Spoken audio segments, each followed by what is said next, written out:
Anomalies, by definition, are strange.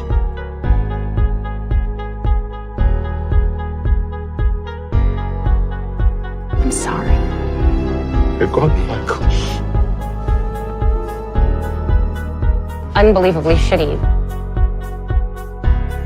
Don't ask me that again. Hello and good evening. It is Thursday, November 25th, 2021, and happy American Thanksgiving to all of those celebrating today. We just finished watching Star Trek Discovery Season 4, Episode 2, Anomaly. But we're just getting started here on Live Long and Podcast. I'm Dave Mader, coming at you with Star Trek TV and movie reviews. And we got an amazing group of panelists here to break down this episode with me tonight. I'm really excited. Oh, well, you partly cover. I didn't notice I was covering your face there, Michael. I'm very sorry. Let's bring in Michael Stan next. How you doing tonight, Michael? Good. How are you? Good. Star of the new. Well, you're among the stars of the new film Angel Falls Christmas, coming out tomorrow on the GAC family. Little role, not a star, but yes, a little role in that. I'm excited for that. And there is a Star Trek Discovery alum in that. Samara Smallwood, who's Lieutenant Amin on Pike's Enterprise back in season 2. And on the Strange New Worlds to come up in 2022. And you're wearing your Star Trek Lower Decks uniform tonight. Right. I'm very jealous. So looking good. We got Ashley Millard with us. How are you doing tonight, Ashley? I'm good. Star of the Star Trek Radio Theater coming up this Saturday on Live Long and Podcast. Yes. Yeah, so very exciting. We got Adam Woodward with us. Hey, guys. How you doing? Veteran of the Star Trek Original Series TED Trek podcast series. Did most of the 79 episodes. Came along kind of like Chekhov partway through the season. How you doing tonight, right. Adam? I'm good. I'm in Abbotsford, BC right now, and it's very wet here. Yes. They got a little bit too much water out there. It's not a desert planet by any means. Not at all. It's a very much a water planet. Yeah, excited to have everyone here tonight to talk about this episode. We got a lot of setup here in this one. There was some references we're going to talk about. There's they were bringing a lot of different characters in. We got Saru. He's back on the ship. He's now taken on the role of number one. We got two captains in the mix. At least in rank. Sense, but we're gonna see how that plays out, and the whole big anomaly. The title of this episode. It's 4.5 light years wide. What? How did this happen? It's very curious, curiouser and curiouser, as Stamets would put it. Curiouser and curiouser. Any reactions off the bat? Let's go to you, Michael, first. How did you feel about Anomaly? As a whole, I really liked the episode. They dealt a lot with grief this episode, and as someone who's had a pretty rough 2021, there's been a lot of grief in my life, and it was nice to see that dealt with in a show that I love, and quite a few noteworthy quotes, including one from Saru that I posted on Facebook today that really spoke to me. I think you have a clip, right? I do. I'll play it right now. If loss has taught us anything, it is that each of us must sit with pain in our own way. Yeah, and then there's a scene later with Tilly, basically asking for help, and the way she described how she felt. I'm not sure if she has what I have, but that's how I felt for a long time, and I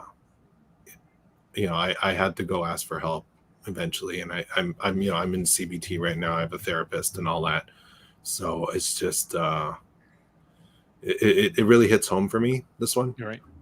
Yeah, no, very important themes continue to be explored on this show, Star Trek Discovery.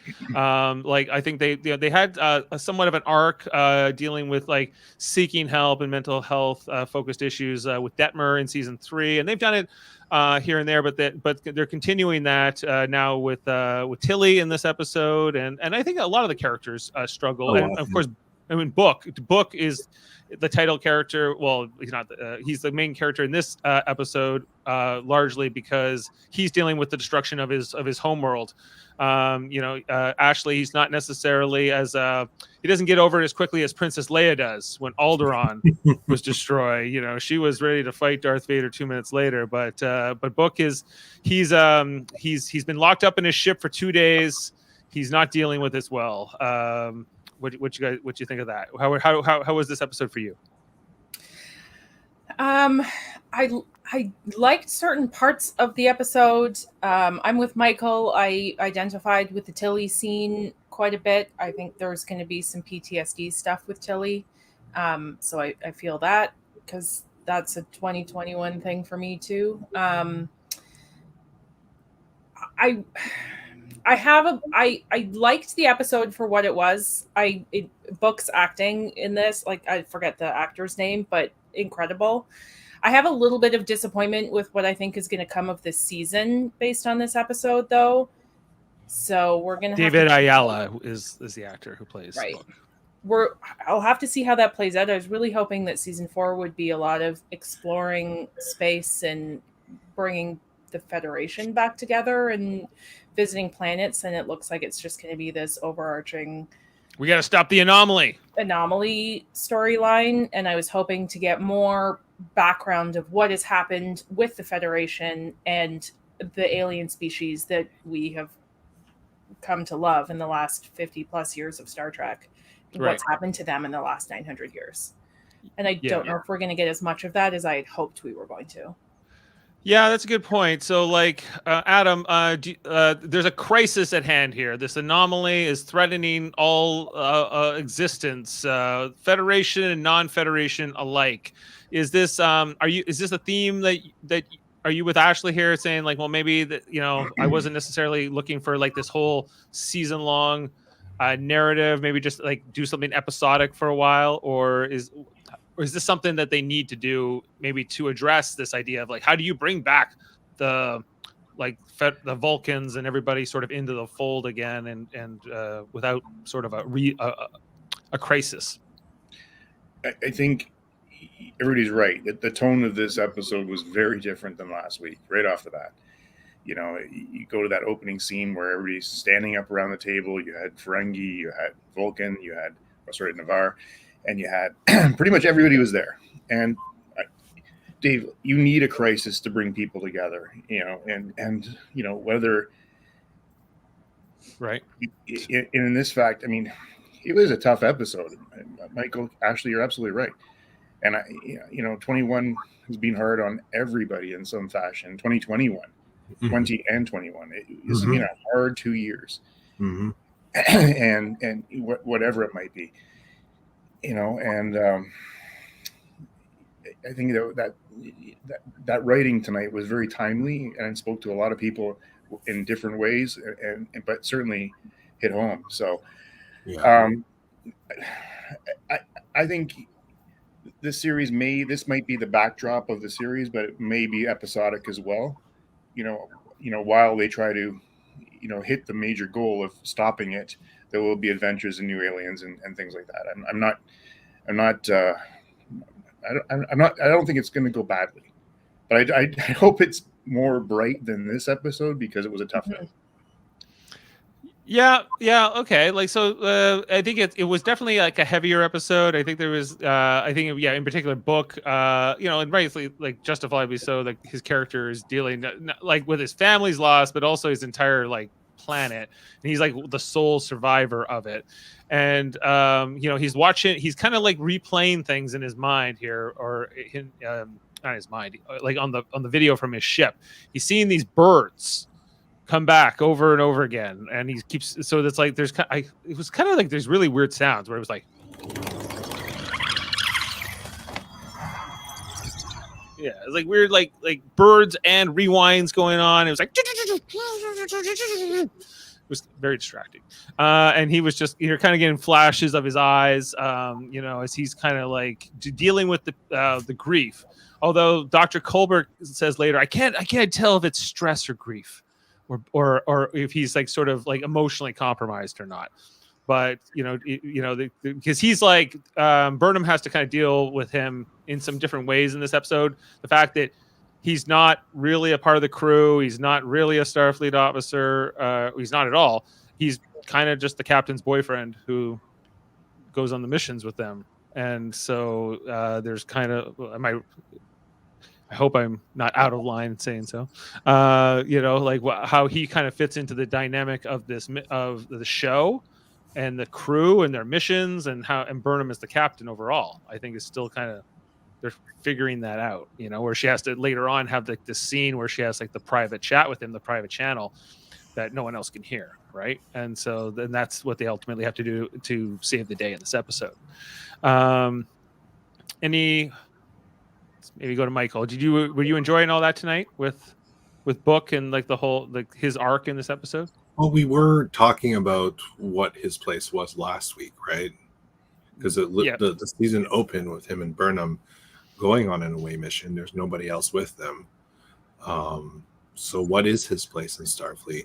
I guess in the future, as they're rebuilding Starfleet, maybe we can have people like him who are not necessarily part of Starfleet, but have a purpose.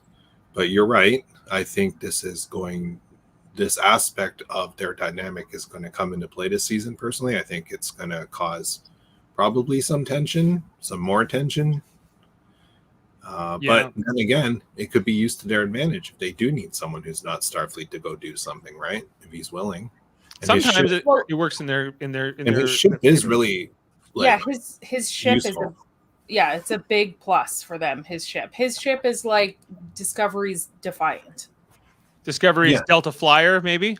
Yeah, like it's the sort of the extra. It's the and who they need sometimes. Who is Book? Like, is Book like their Neelix? I hope this season is not the Book Burnham show. Like, I don't love this guy, and I think we've had now 2 episodes where he's dominated, and we need to go away from him for a while. He's he's kind of like a main cast member now, so it's like it seems like he kind of replaced Ash Tyler in some respects. Yeah, but we have so many great characters on this show, and now we've had very too much dominated Book episodes, and next week I'm hoping goes in another direction. That's all. Yeah. Okay, all fair points and interesting. I would like to know more of the crew that we haven't really gotten to know yet, but has been around for a long time. Right. Yeah, I think last week we commented on that. There's a lot of characters in this show, and they give everyone like 30 seconds, and I would love more of that. I think didn't they do? I can't remember. We watched so much Star Trek, but a feature of everybody's background or something, like it'd be kind of cool to do that at some point, just to learn more. I feel almost like we're gearing up though. Like this episode had that moment with Bryce that ends up basically saving the day, right? His kite surfing antics. Yeah, exactly. That, and then they thanked him for it and had a congratulations. So we're starting to see the building blocks being put in place. I'm kind of hoping there's going to be more, obviously. But I mean, we're at a start, and that's good. Yeah. Did you guys enjoy the scene with Saru and Michael, sort of their reunion in the ready room? We see that Saru has this symbol on his chest. We didn't know what it meant. We thought maybe, will Saru be some kind of an ambassador for this ship? But no, he's here just to be a crewman, and he was offered his own captaincy of his own ship. He turned it down. He's willing to be the first officer, the number one. It's an interesting thing because they've had real ups and downs, these two, quite frankly, over the seasons of this show. There was the whole thing after when Georgiou died. the sort of rebuilding their trust in like over the season 1 and 2, him becoming the captain. She was his number 1. He demoted her, and they kind of can't. They've been so all around, and now they're going to work as partners again. They reference Georgiou. They the telescope is in the room. Ashley, how was this for you, Saru and Michael, in this scene? I like the scene. Saru is one of my favorite characters, so I like most of his scenes. I think he's awesome. Yeah. Adam, we know that there's precedent for 2 captains to be on a ship together, as Kirk and Spock both held the rank of captain at the same time. But does this work for you? The both holding the rank? It was not a surprise, but it was welcome. I like the scene. I like the reunion. Yes, it was good. It was 100%. And I like the community pin that he wears, the symbol. And he belongs on the ship. It's where he belongs. Yeah. I guess so they could have given him a ship, and they could have Discovery and him could have gone together or something. But it works just fine. Yeah, it was like, well, okay, we want to make Saru the captain in season 3 because of where Michael Burnham's character is at that point in the show. She's not quite ready to be the captain yet, so they need like this whole season where they need to build her up. So instead, they make Saru the captain in season 3. After we had Lorca and Georgiou in season 1, and then in season 2 we have Pike. And so it's like he becomes the captain, but then they have to like take him away at the end of season 3, and then just to bring him back here and just say, well, he was gone for 5 months and Burnham was the captain on her own for a little while, but don't worry, we skipped off all over that stuff. There was no episodes that dealt with any of that, and we're just here now, and they're going to be like co-captains kind of, but really she's the captain and he's the number 1. Does that work for you, Michael? Yeah, no, absolutely. I think it does work. Yeah. Because if Burnham's going to be the captain, I expect her to stay in that chair. And Saru has the experience, and I think Burnham definitely needs some of his wisdom and some of his calm. The two of them already showed that they can work well together this episode, and his advice was good, especially with like what we saw last episode, right? Like whole point that Burnham wants and needs to save everyone. I mean, ended up with people dead anyways. So yeah, she talked about that in that scene where she's like, we lost that commander guy last week, and we lost a couple other people that we never knew their names, really. But she not on her watch. Yeah, not on our watch. That's right. But she took what the president had to say to heart this episode, because she pulled the ship back and thought that she might lose Book, but she still pulled the Discovery back to save the crew. So she did the right thing. Yeah. So she, the greater good, the needs of the many. Have done that without the speech from last episode. Yeah. Mm-hmm. Speaking of that, he's definitely her balance. He showed some great. I can't remember the episode last time, but you remember when him and Tilly were walking on that snow planet? Oh yeah. That conversation they had, and he showed such great leadership and compassion and for Tilly and encouragement, to help her through her learning of leadership. So I think he's awesome. Like, and it's exactly what Michael Burnham needs in a partner to run this ship. Yeah, no, I think that they're gonna. I hope that all of like their sort of like their conflict days are behind them, right? And that they're just gonna be kind of a solid team here, because I don't think that I'd be interested in seeing more of that. I think that they've just paid their dues. For the most part, Spock and Kirk were always kind of in agreement and on the same page. That's what we have here now, right? Essentially, Kirk and Spock. Yeah, I think that's what they're supposed to be now. So I just kind of want to see that play out. But she also seems to always need like a mentor character. Georgiou's gone. Mirror Georgiou's gone. The Admiral, he's kind of seems to be taking a backseat. We got this new Federation president who seems to be more and more of a key player in this season. And we had this big conference room meeting here to talk about what happened to Qui-Gon. Why was it destroyed? They talk about Stamets is really kind of explaining it all to this whole place. He's a 900-year-old scientist, but he's the most advanced guy they have going, and he's like, listen, like this whole thing is many light years apart. It's big. We don't even know what to do. It's a roaming binary black hole.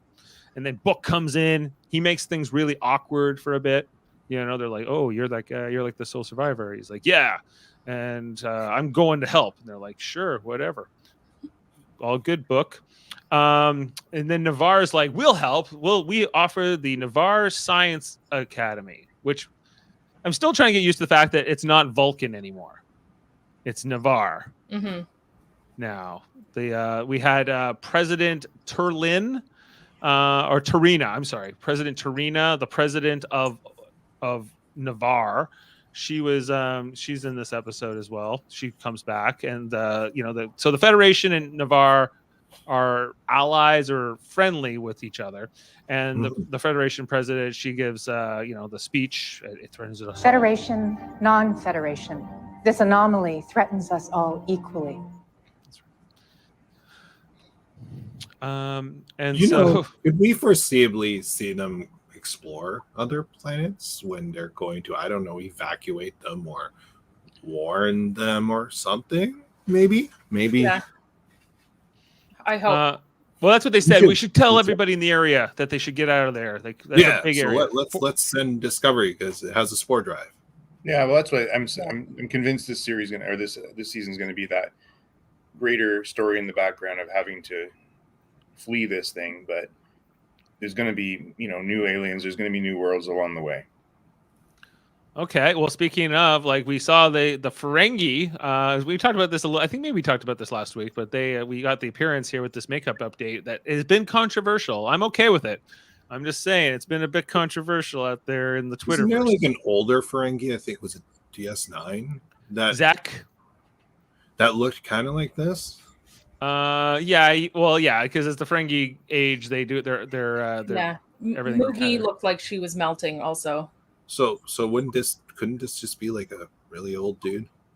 He could be an older Ferengi. He could be a mixed. He could be Ferengi could have different variations on their ears too. It's also almost 1,000 years later. They may have just evolved, and that's what they look like. Well, I mean, Klingons have different looks too, right? So. Yeah. Oh, they sure do. Oh, I don't want to talk to you Klingons. I want to find out more about the Ferengi. I want to find out how Rom changed Ferenginar for the better. Yeah, I think that would be good. We had this whole scene here later on with Tilly and Saru talking. They were kind of, she kept asking, "Are you taller now?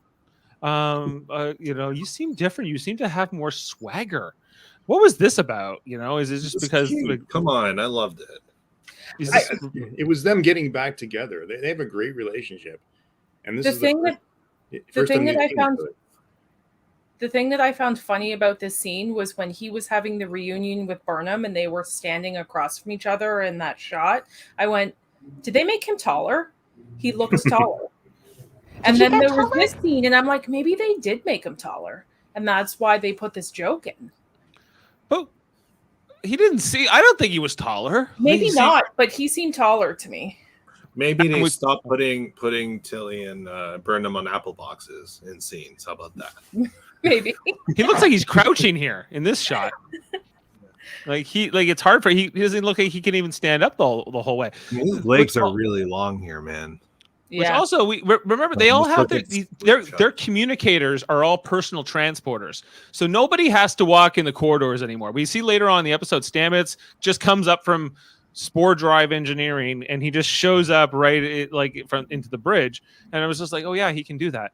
And then I was like, so no one really has to walk and talk anymore here, but they will, I guess, when it suits them, just for socialization purposes. Exercise. Well, that's a good thing. Maybe all of them have a step count on their little thing. Maybe they have a Adam, do they have a quota on their pedometers that are built into their comm badges?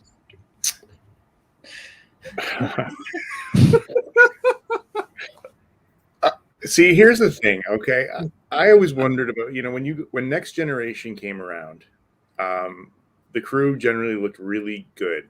They were really healthy, really fit, and it was always this underlying thing. And same in the books about a fitness regiment they always had to maintain as being on Starfleet. And yeah, I guess with the ability to transport around the ship or not do anything, I guess it's gone away. But I feel like as a Starfleet officer, you have to be able to do things like fight and be able to go on away missions and be able to survive. So there must be a physical standard. You just have to now plug yourself into a hologram, Adam. You don't even have to go on the mission anymore. You can stay in engineering, put this thing on, and you can be a holo character on the shuttle. I didn't love that either, Dave. I think that sort of takes away from the danger and the risk involved in being a Starfleet officer when you can just virtually be there. Yeah, like it does make it a little different. I gotta say, let's see, and how often that will be used about distance and tethering, not the tether they used on book ship, but tethering of the holo itself. Yeah.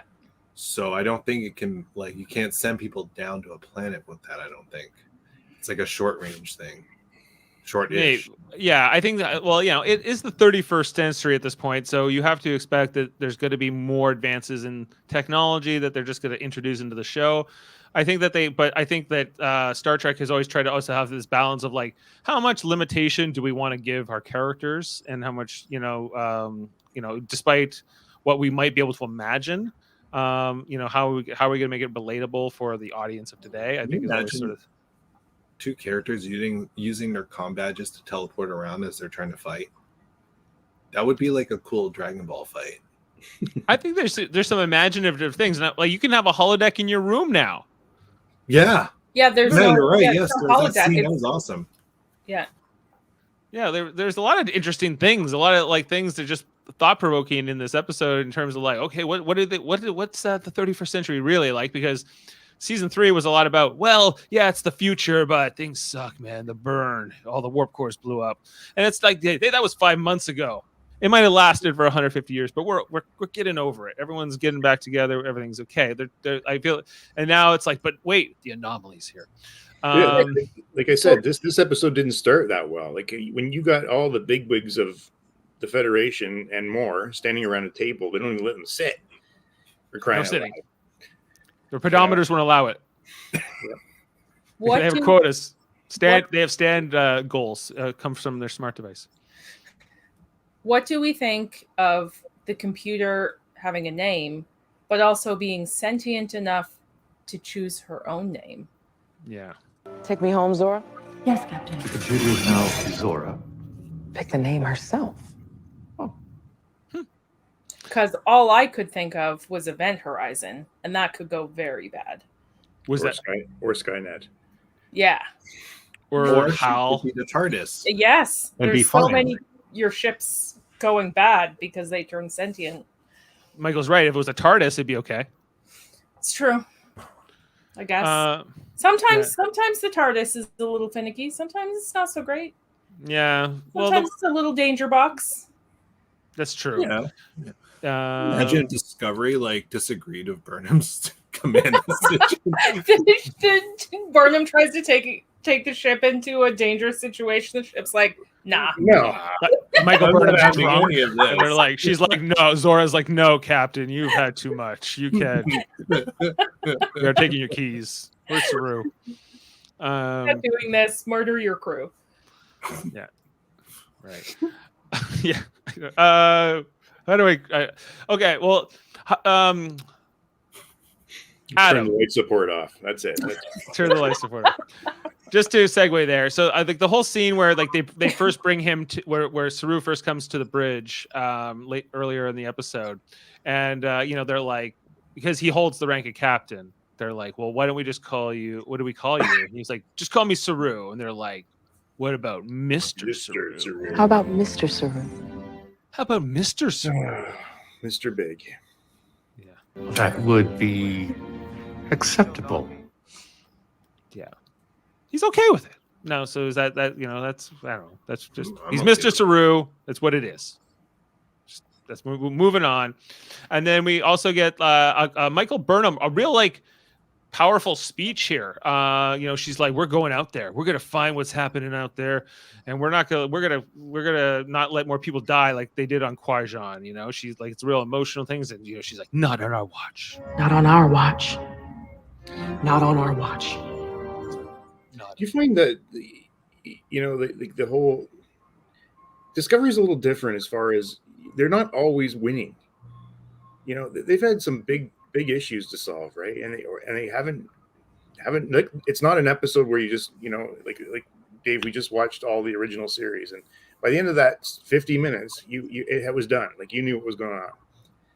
And this is not that way at all. And like I said, I finished this episode at like 9:28 your time, and I didn't feel great about this episode. Like they got big problems now. Mm-hmm. They always do. Like that's the thing with the show. Like, if anything that I would sometimes come back to is like it's always like the universe is ending, or it's it's sort of like a galactic threat. They don't deal with a lot of smaller problems, a lot of smaller stories, really ever.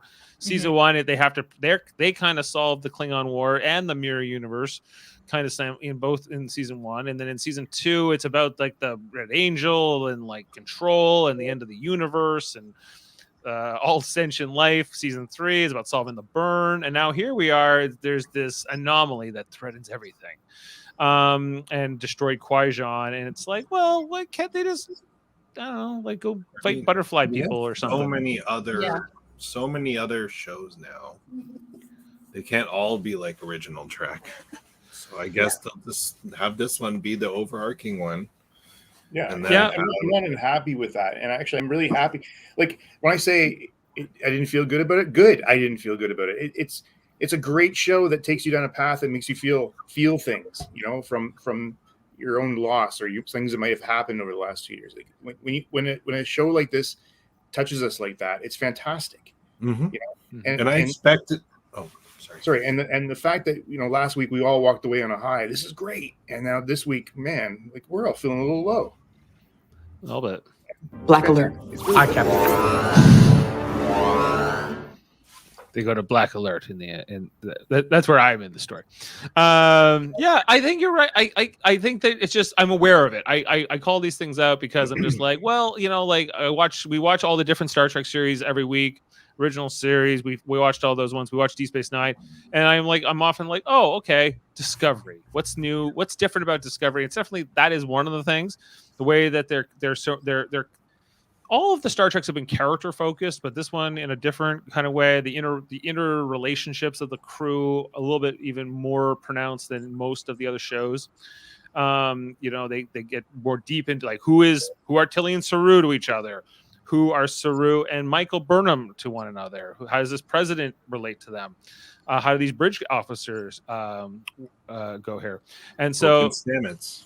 This episode, Stamets and Adira and Culber, of course. There's a lot of different things. Like they do it a little differently. The show is written a little bit differently than other Star Treks, for better or worse.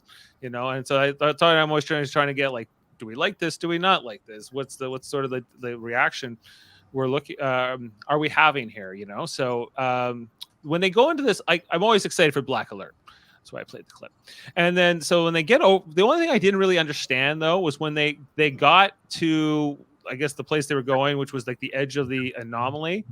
They said, well, can you throw on the polarizing filter or something like that? This polarizing spectrographic filter. I didn't really get that part of things. Like they showed it and then they go, oh no.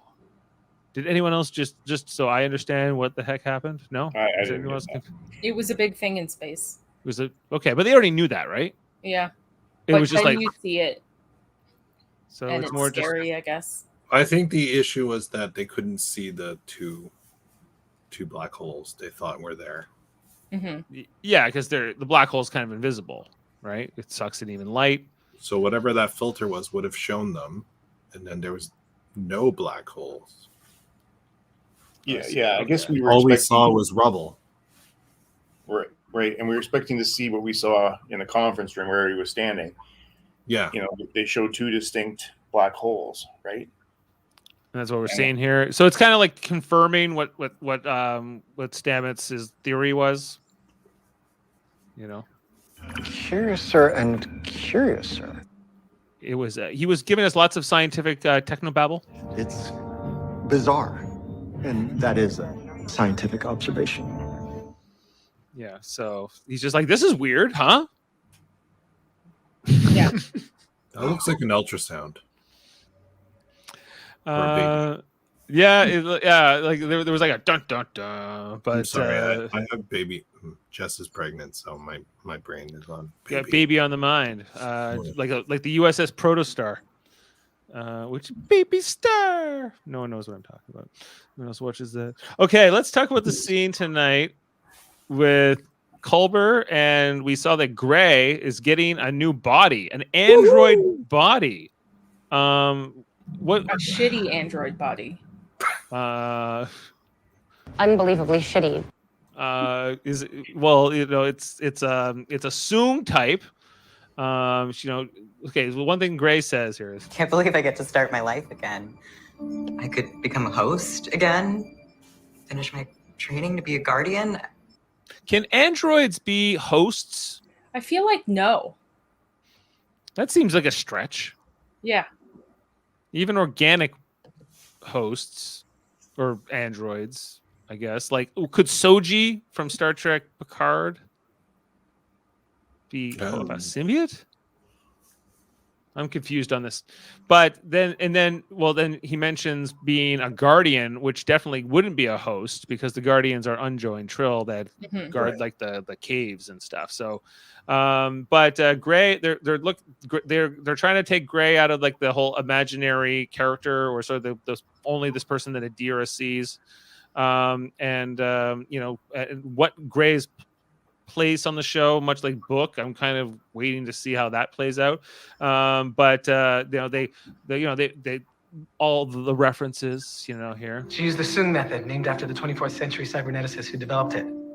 I think they're referring not to Noonien Soong, but I think to the grandson who was the one who we met in Star Trek Picard season 1, who was like kind of a bad guy, but also not.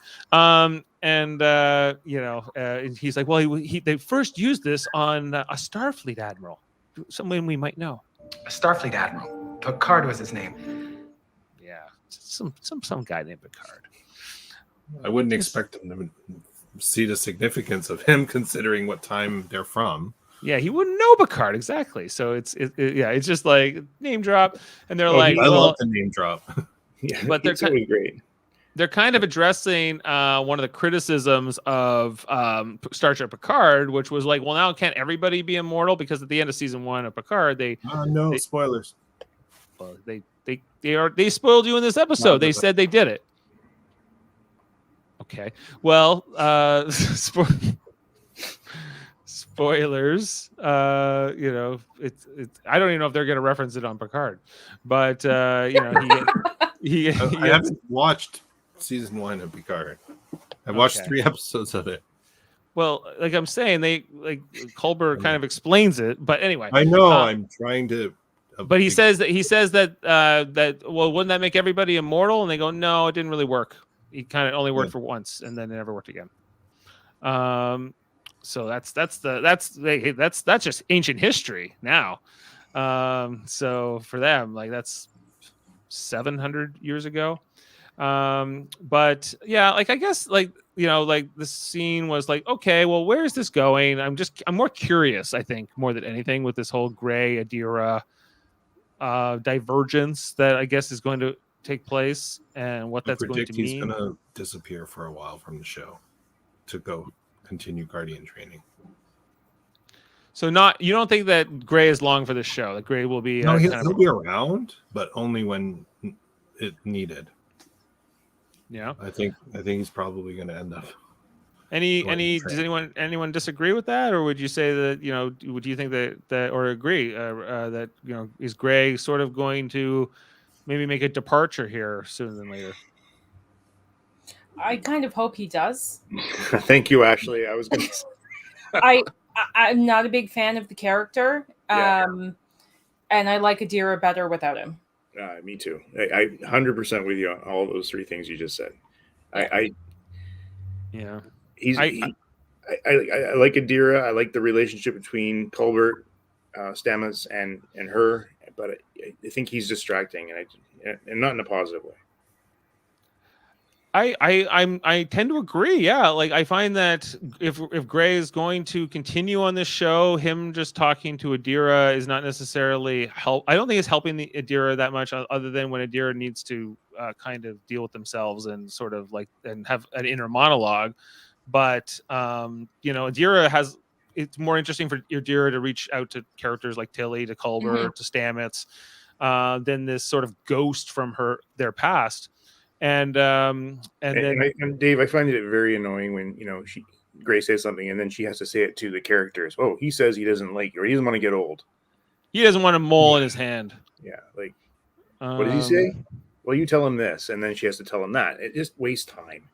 I don't understand why Gray's spots go like around the skull. They should go down the neck and down the sides. Don't they know the canon? Anyway, maybe everyone has different spots. I mean, some Trill have lines on their heads.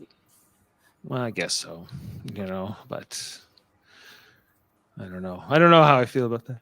Anyway, so it's 1,000 years later. Are you accusing them of spotty writing? Spotty kind of weird spots on their makeup. It's more of the spotty makeup, but it is supposed to be spotty makeup. It's kind of, I'm conflicted on it. So it's and struggling. Okay.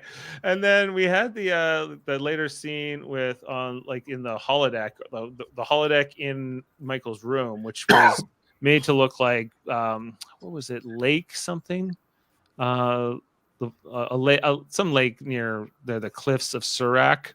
But you can have a holodeck in your room. Is this like an interactive holodeck where you could touch things, you think? And for sure, that would be great. Yeah, because I was kind of like, oh, Discovery's got a holodeck. Oh, wait, no, they don't. Every room can be a holodeck. I'd want to be off duty all the time. Like, I'm going to go here today. Yeah, she's like, it's just great to get away sometimes. So I think this gives them a chance to do all kinds of different scenes, whatever they can imagine, really, like whenever they want, because that is the handy part of having a holodeck. They haven't had that on this show. Really, we saw like in season 1, like Lorca and Ash Tyler were sort of having like a simulation fight, but it wasn't really the same kind of holodeck technology as this.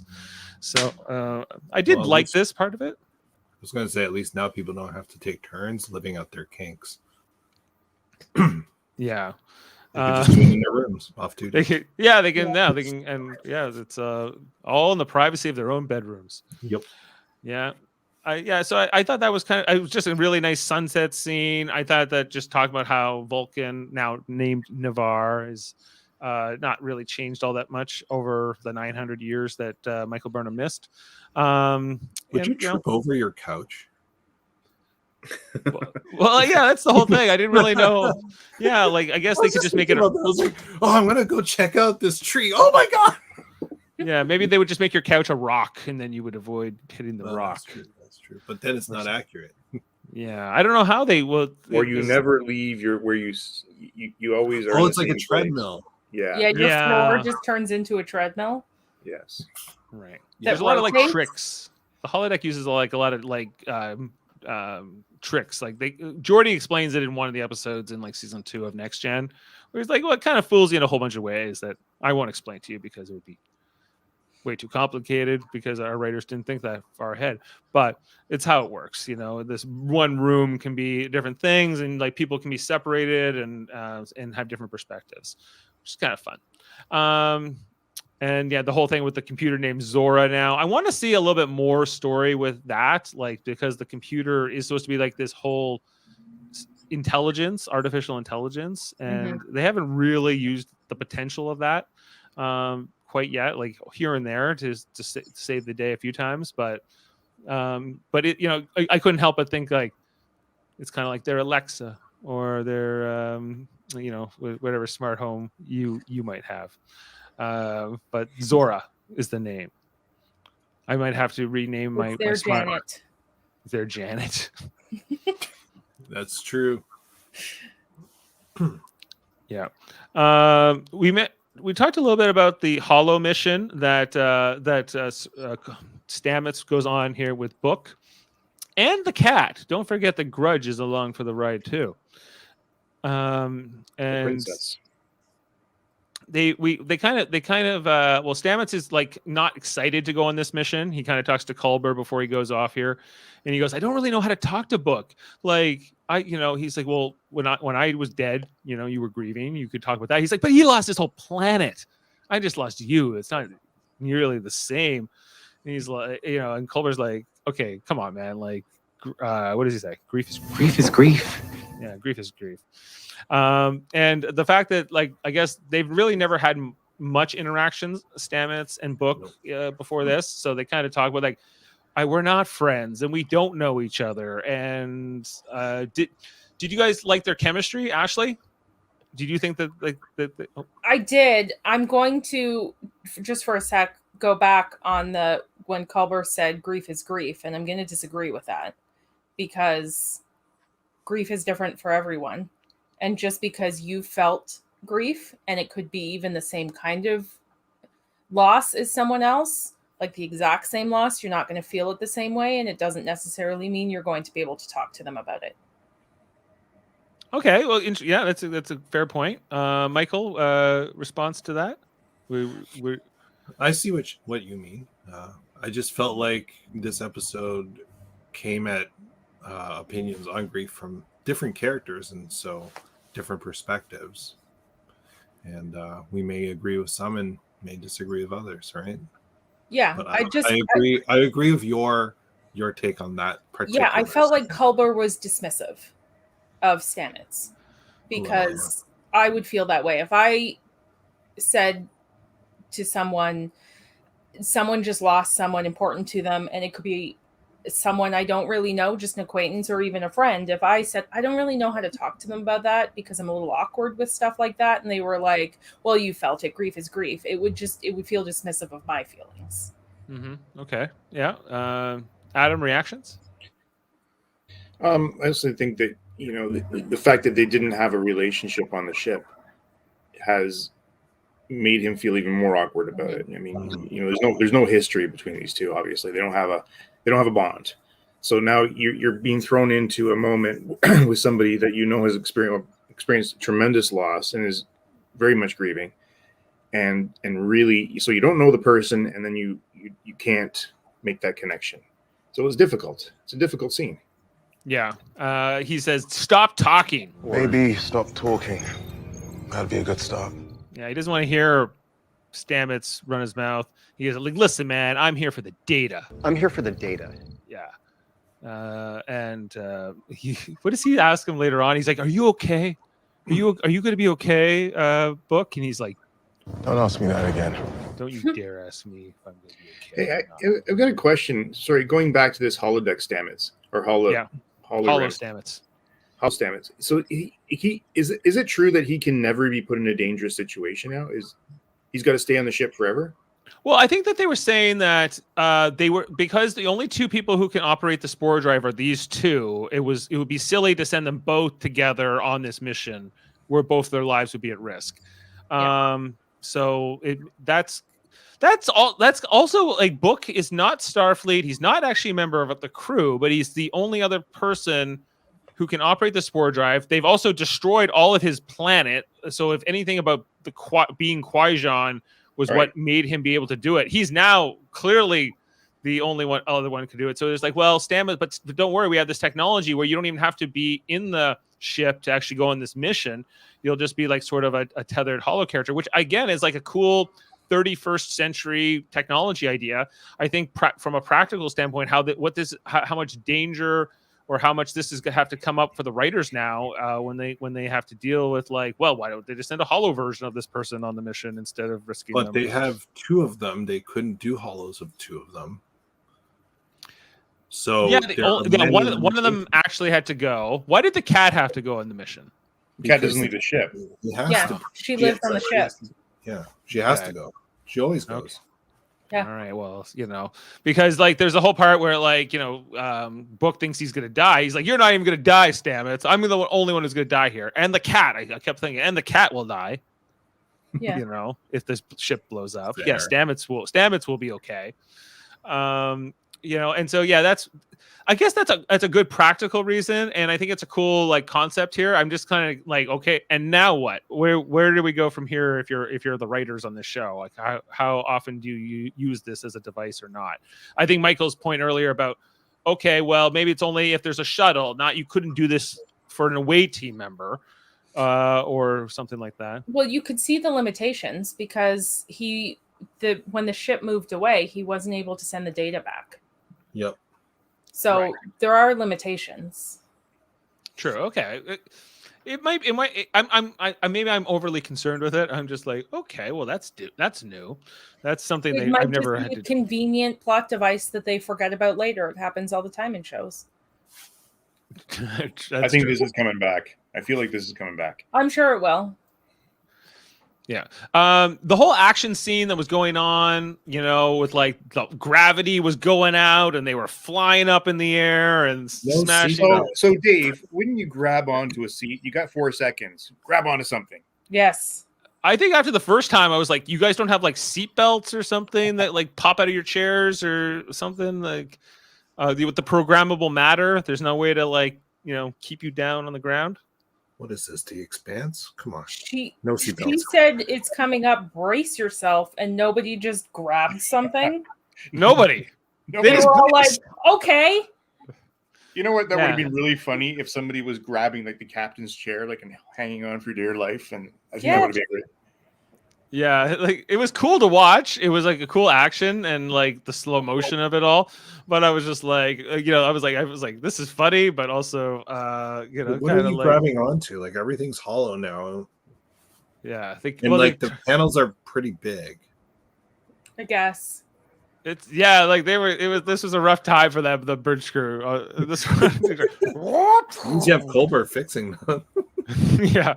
They're just like, they kept like smashing their faces open, and like Colbert was trying to like fix them, like all running around with the like one of those like MMOs where your healer's running around, or like I don't know, Overwatch or something. And he was just like normal regenerator on like on speed dial, like like come here, I'll get you, I got you. Okay. Yeah, it was exactly that. Throughout all this, like basically Captain Burnham's like, Tilly, you and Adira got to go figure this out, right? And like there's some like friction there with Tilly and Adira in this episode where they kind of get into it, and Adira's like, listen, I know my math, blah, blah, blah. And Tilly's like, hey, you don't get to do that, okay? We've all done this before. We still double and triple check our work. Yeah, don't sass me, Adira. I'm a lieutenant now. I think that showed like that Adira's 16-year-old spot like she doesn't understand. Like I saw my own daughter in that a lot when I asked her, hey, did you do this? Dad, you don't have to ask me that. Right. It's interesting seeing, I guess, Tilly in this like sort of mature role, because she started off kind of as the kid on this show. Like she was the cadet who then became an ensign, and she was sort of the green-eyed, is that the term, green sort of junior, like I've never been out here before, and now she's like, hey, I'm a bit more mature, I'm like more of a sophomore, and you still like, I'm going to tell you, kid, a little bit something about what it is to be a Starfleet officer, what it is to be a part of this crew. But I think this is also the budding of her PTSD, because she gets stressed and then snaps at people. And snapped, yep. Classic PTSD. Yep. That's true. That's a good point. So maybe I have PTSD. I don't know. I snap at people sometimes. I don't know for sure, but it's a good theory.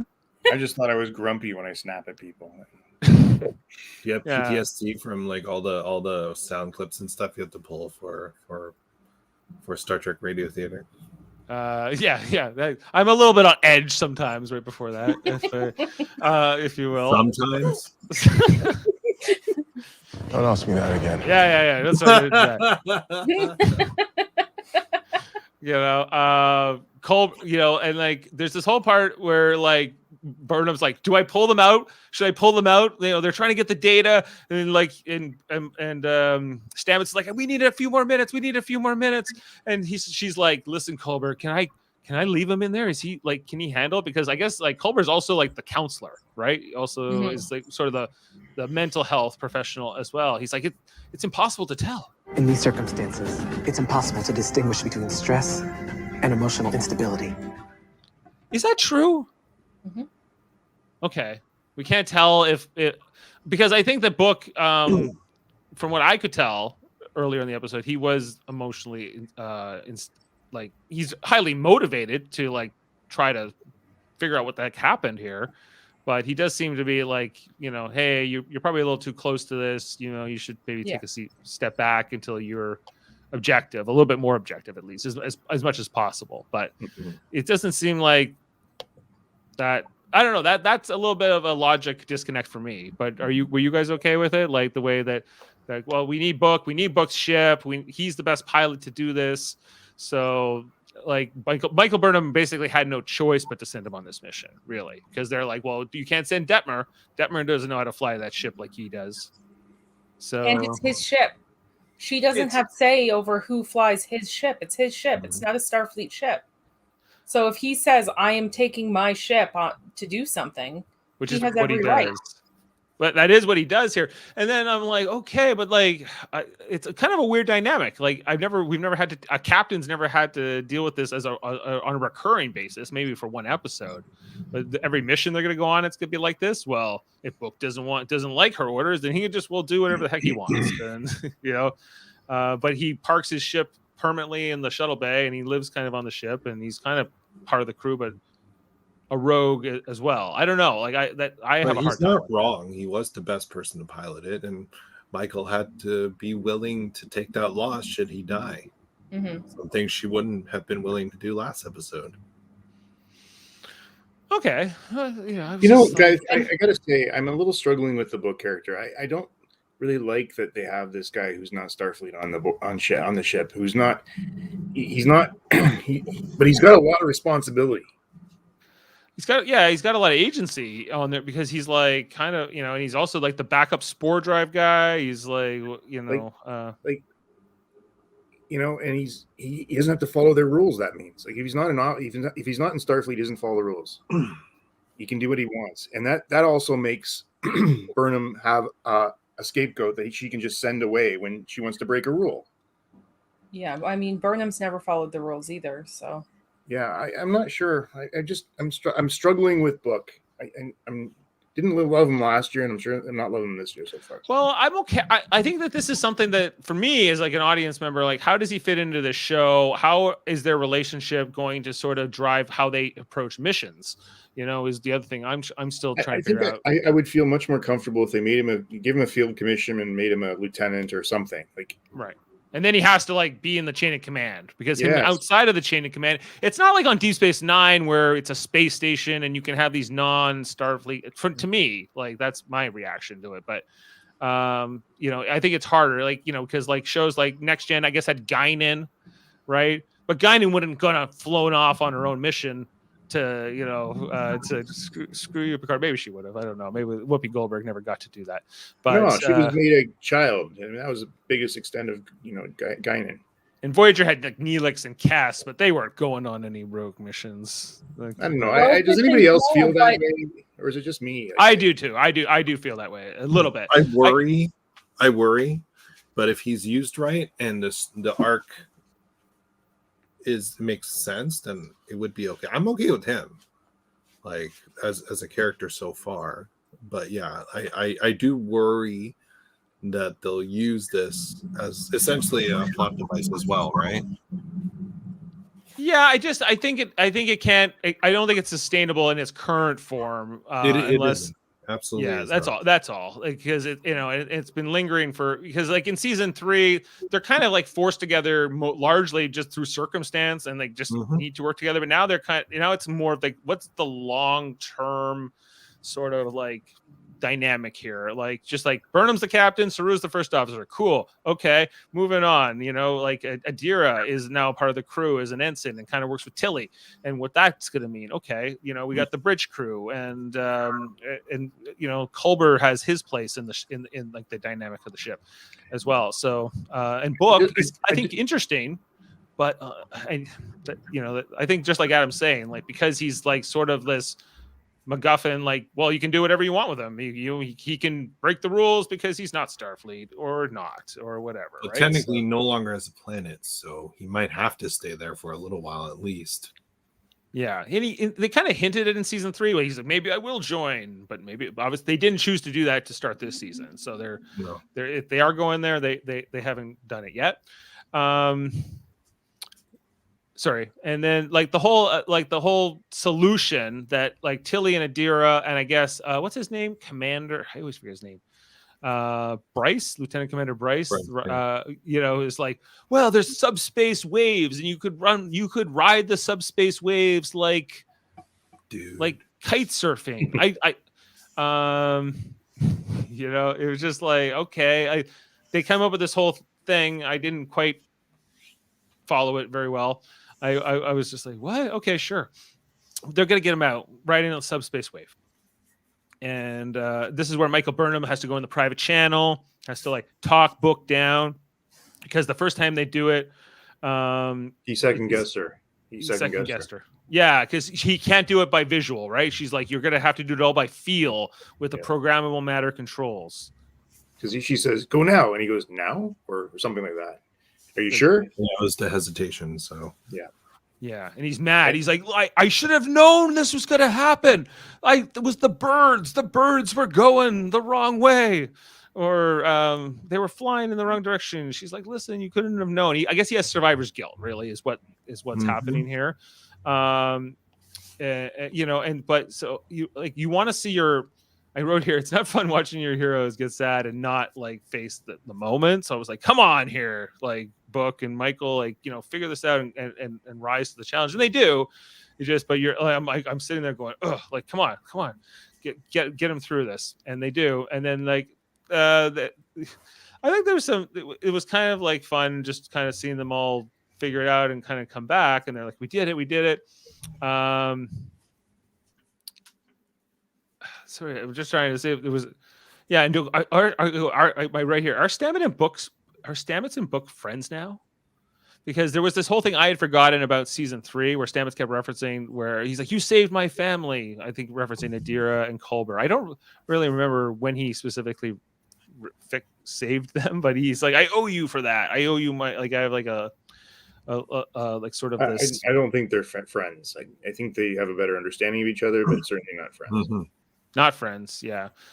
Okay, so not friends, thank you. And then the whole thing, okay, and the whole thing where he keeps seeing like the nephew like appear in front of him.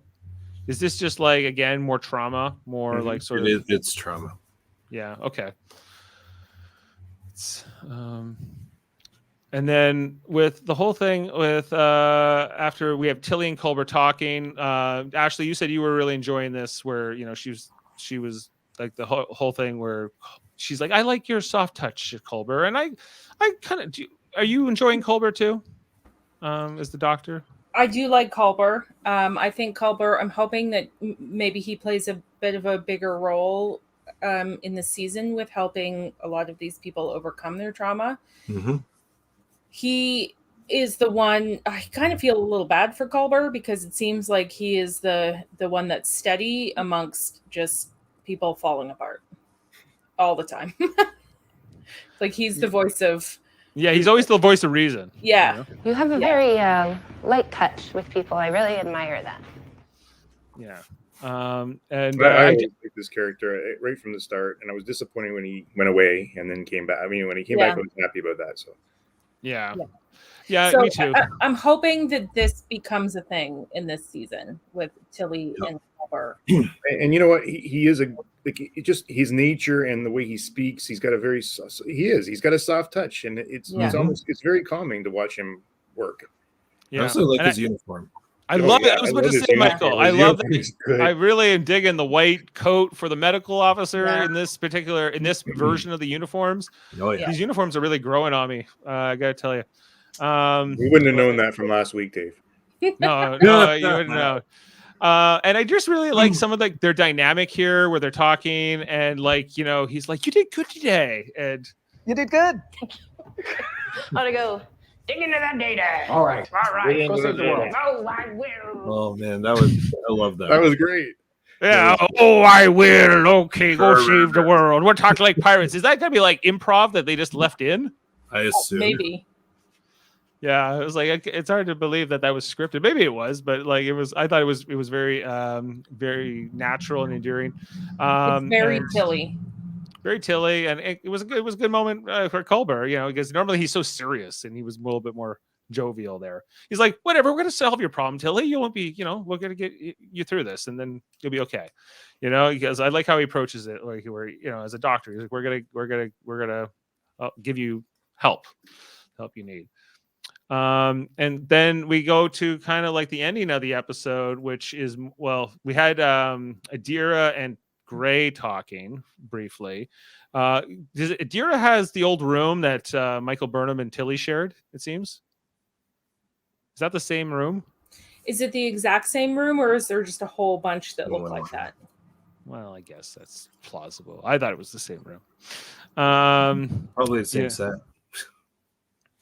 Right. Well, there's this whole thing where Adira's like, I'm struggling with everything because I was thinking about how you died, Gray, and how, I don't know, just like the trauma of that and whatever. But, then Adira says to Gray, you're going to make a great guardian someday. So it seems like you're right, Michael, that's kind of maybe where Gray is headed, once they it was give that Gray a scene body. where I was like, ooh, they're going to send him away. Yeah, to be a guardian. Yeah. I think that's probably for the best. She needs to break out and be able to be confident on her own. And if we're going to take that as kind of a nod to modern times and what trans people go through, it's the accepting yourself, because a lot of them has what's the word, body dysphoria. So maybe this is their way of visualizing it in the Star Trek world as a nod to them. So you start here with him, still linked to her, and then eventually he goes away. Yeah, well, I agree with like a lot of what we were saying earlier. Is like I think that he's gonna go away, and I think that's maybe for the best for the Adira character, who I definitely find is stronger in the scenes without him. Although I don't dislike his character so much as like I don't think we need Gray. He's unnecessary now. Yeah. I feel like he's talking to the door, and he's talking to the bear. Like, Bear, what did he say? Oh, Bear said it's 5:00. Well, you tell Bear that, and oh my God, like it just goes on and on. Those scenes, too long. Yeah. There's a kind of a scene here at the Burnham and Book talking sort of near the end where, you talk about seeing his nephew all over the place. He admits he wasn't ready to go on this mission, but, he shouldn't have accepted it. He's not okay, and very, very sad. He has this whole, I think they're trying to give him a chance to really show off his acting, and things like that, and show what he's capable of. I'm sorry. You're gone, Michael. Yeah, it's it was about loss and grief quite a bit. This theme in this episode, and so Michael just really being there for him. We did. I don't know. I thought it was sad. Was everybody else sort of like on the same page like with that? It is sad. It is, yeah. Yeah. He's not like Princess Leia. And then Saru and Tilly were kind of talking here at the end, talking about, okay, we got the data. What does it mean? What is it? Oh, they still had an Everest of data to go through. An Everest. He was what? She's like, well, it's a big mountain on Earth. He doesn't know about Mount Everest, I guess. He's not familiar with that term. That would have to come up all the time. All these human idioms that just don't translate. And so the anomaly changed directions despite the laws of astrophysics. So is it smart? Is it sentient? They can't. Well, they don't know what it's going to do. They can't predict where it's going to go next. So it's again like continuing like this the bigger crisis of it, and then like the episode just kind of like has this big zoom out where we see how massive the anomaly is, and I was just like 4.5 light years. That's like again like a light year is I don't know if I said it again. I haven't even said this yet, but a light year is the distance it takes you to travel at the speed of light for 1 year. Like that's how much distance you would cover. So it's a measurement of distance. So like that's an immense amount of space for it to be that large. So and it's just moving around, and they don't know where direction. Right. So where are we going from here, you think? Like, what does this represent? Like that the Federation and Navarre and others are going to have to work together to overcome this? That it's ultimately going to be Discovery's task to sort of solve this problem, I guess. Like this is their, or is it going to, I don't know. Like what is this going, what do you think this means? Michael? I think it's going to, sorry. I was like, I got right. I think it's going to be everyone will get together to try and solve this, but ultimately Discovery will solve it. Okay. They will be the heroes again. Do you think that there's a metaphor that they're trying to, put into this season? Like, what is this? You think this represents something, or is it too early to tell? Climate change? Is it climate change? We don't. Well, is it like the currents and like the things about climate change that affect the weather in drastic ways? I mean, I know climate change doesn't change directions on a whim, but no, I mean just like there's sort of like what's happening out in BC right now. I think is kind of but it does affect all of us right on Earth. So. But they did that in Next Gen. Remember when they couldn't go above warp 8 or something? Yes, yeah, they tried to, but they didn't ever really address it much after that. No, because everybody didn't like it, and they just moved on, right? Yeah, but yeah. So I'm like, that's what I was just kind of left curious. I was like, where is this going? What does this anomaly mean? Is maybe I just have to be satisfied with the mystery for a week, but I'm hang tight, Dave. Hang tight, I guess. Like I'm like, is this another Red Angel? Is this going to be Michael Burnham's mother? All season. It's going to be Michael Burnham's mother is going to be the anomaly. Please no. Kevin said if this turns out to be another lonely alien that's causing this by force, that he's quitting the show. That could happen.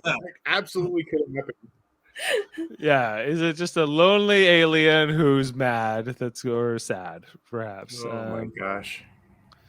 It is blue. I said that it's Twister in space. Nice. Yes.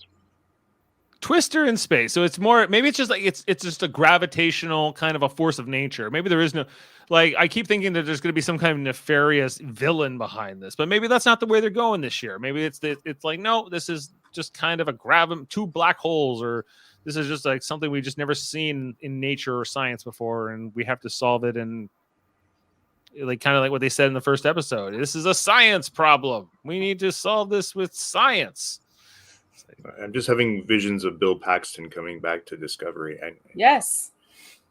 If we get a couple of cows go across the view screen, I'll be very happy. That would be perfect. No, it's a science problem. Yeah. Giant tardigrades. There you go. Giant tardigrades. Bring him back the tardigrades. There you go.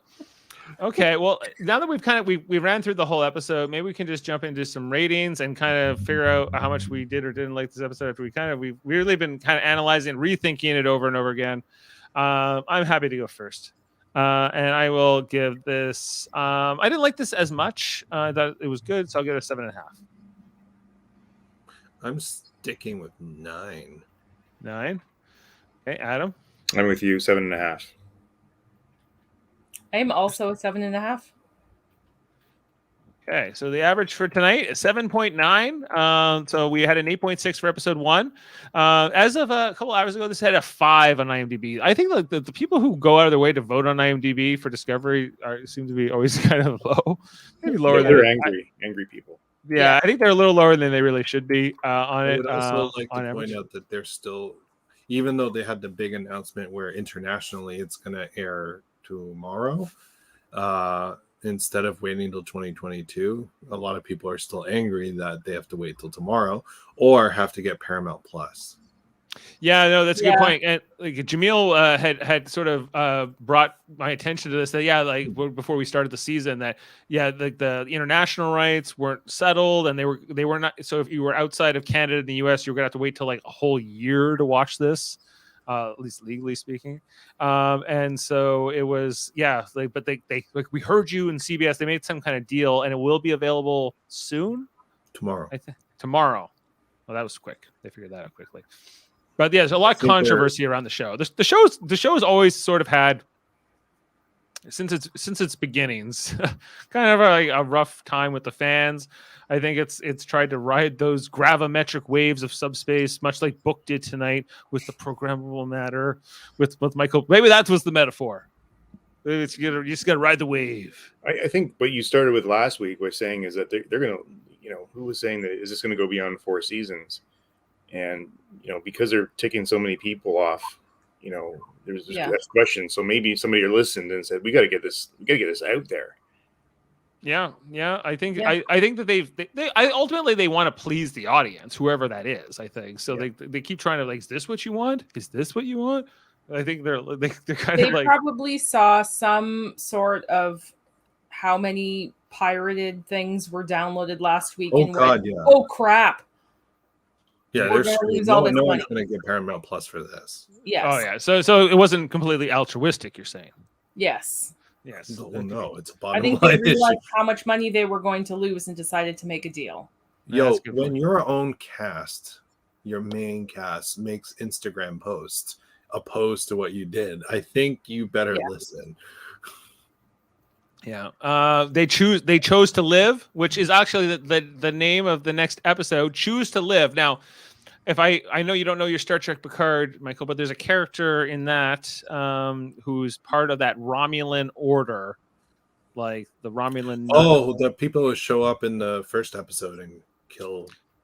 Yes, like the Romulan, like they're kind of like the Romulan nuns. They're against the Tal Shiar, and I can't remember their name right now. They're not the Dora Milaje, but they're kind of like the Dora Milaje. No, I know. I saw the preview, so I know who's coming in. I was like, oh, it's them. Cool.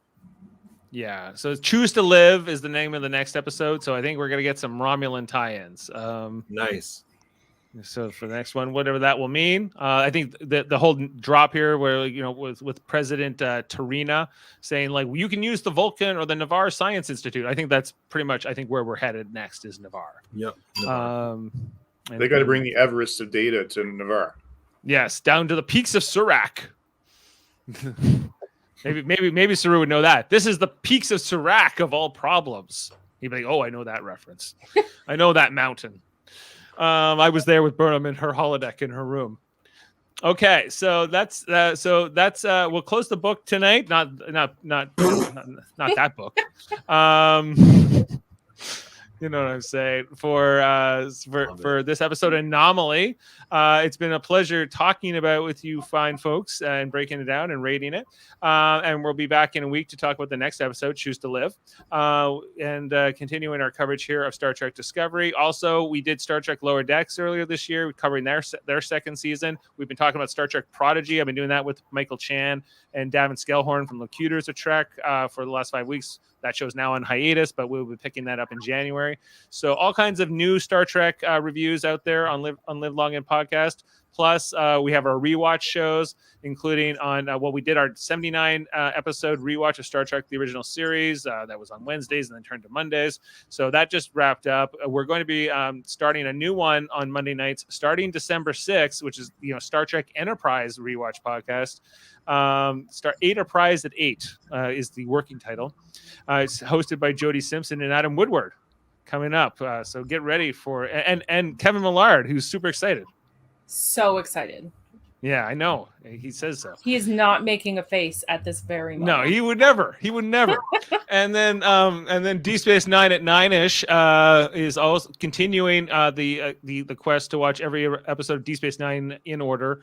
Now into the 4th season. We just watched Hard Time this week. We're going to be watching Shattered Mirror next week. So check out, if you like Deep Space Nine, you can check out all our companion podcasts for that.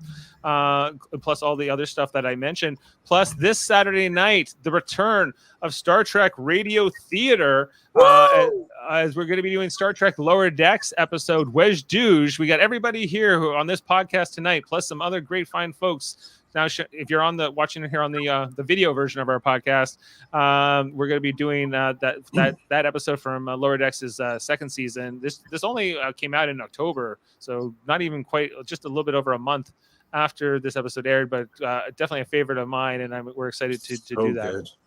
Yeah, so good. So check that out, 10:30 p.m. on Saturday. And then this Sunday, we'll be doing our next installment of Trivial Debates, which is our other channel where we argue about movie, TV, sports, and more. We got Jody Simpson hosting. We got Max Duda and Dylan Gonzalez lined up to compete. I'm still looking for a 3rd contestant. If anybody wants it, you just say, it's yours, because I've been trying to book so many people, but it keeps not working out. So, but that will be Sunday. Right now we're scheduled to go on at 11 a.m. So check that out. And also we have another channel called Super Mater Brothers Podcasting. That's one where Jeff and I and Jaemeel, we talk about shows that aren't related to Star Trek. Like we do Survivor right now. We've been covering Survivor season 41 for the last 10 weeks. We're down to the final 7. So if you like Survivor, check that out. We did Big Brother, both USA and Canadian versions, plus Marvel podcasts, including Eternals and Black Widow and WandaVision. We'll be talking about Hawkeye and Spider-Man in the coming weeks and months. So if you like all those kinds of things, check it out. Oh, and Jeff Mater will be starting Beatles, this new movie series on Disney Plus that Peter Jackson just put out. Jeff is going to be covering that with the Shields brothers on Super Mater Brothers Podcasting starting this Monday. So lots going on in the network. Anyway, I think that's everything. Did I forget anything? Anyway, no. So. All right. Well then, so thanks for being with us tonight. Live long and podcast, and we'll go out on a clip here. How about I left this clip. Saru, how we choose to spend our moments in the time we have is what really matters, and that's couldn't be truer about you fine folks tonight. So have a good one. How we choose to spend our moments, in short time that we have, matters.